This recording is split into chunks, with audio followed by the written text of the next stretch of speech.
Assalomu alaykum, hurmatli obunachilar, yaxshimisizlar? Navruz ayyomi hammaga muborak bo'lsin. Bugun biza dam olmaganmiz, bayram kuni ham ishlaymiz, faqat hayitga xudo xolasa ballaga, shogirdlarga dam beramiz. Bu mashinani 360 gradus kamerasi ishlamay qolgan, shuni almashtirib beramiz. Bu yoqda xo'jayinning mashinasi. Bu xo'jayinning mashinasini bitta glazog'i tushib qolibdi.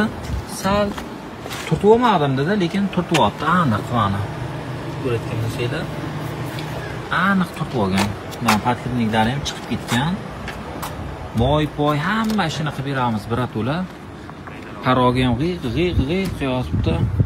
Keyin esinglarda bo'lsa, bu mashinani ruli qiyshiqda bir mingamdi, ko'pchilik aytuvdi. Mana bu yoqdan ochilmayapti mana.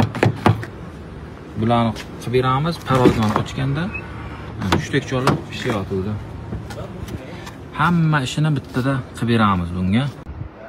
O'zim minib yurgan vaqtim juda ham ajoyib navorot qilganman, o'zimga yoqayotgan qilib. Mana bu obveslarni qaranglar, mana shu obveslardan bor, oldi orqasi $300 turadi bu obvesda. Mana bu yoqda rezina qo'polib ketgan ekan, karcherda bularni qilamiz. Tepadagi spoilerlari bor. Xo'p, polni navorot qilingan, Nike, paket, bilek, xullas, davodchik prisoskalar, elektronlik parog, chala yo'qasilar tortib oladi, so'nglagan bor, dugalargacha qoraytirilgan.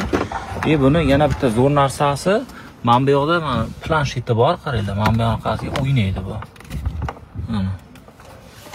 Mana bu podlokotnik, bardakka mana bular derevyannilar qo'yilgan, rolni o'zini $300 ga qildiruvdim, anatomический qilib.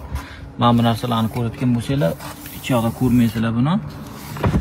Derevyanniy nakladkalarni, karbonlarni ko'rgan bo'lsanglar kerak. Xullas, bu mashina hozirgi kunda bizda xotinda turibdi, mazza qilib yuribdi.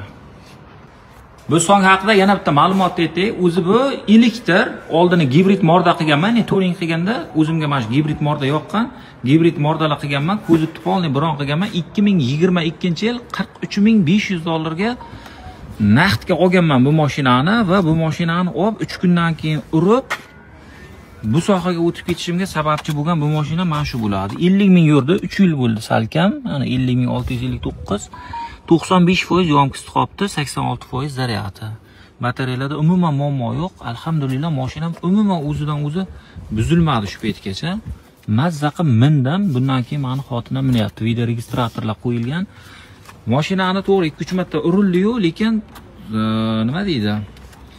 O'zimda aybim bilan bo'lgan. Endi u zavodskiy bo'lmaydi. O'shaning uchun bu mashinada umuman muammo chiqmagan shu paytgacha.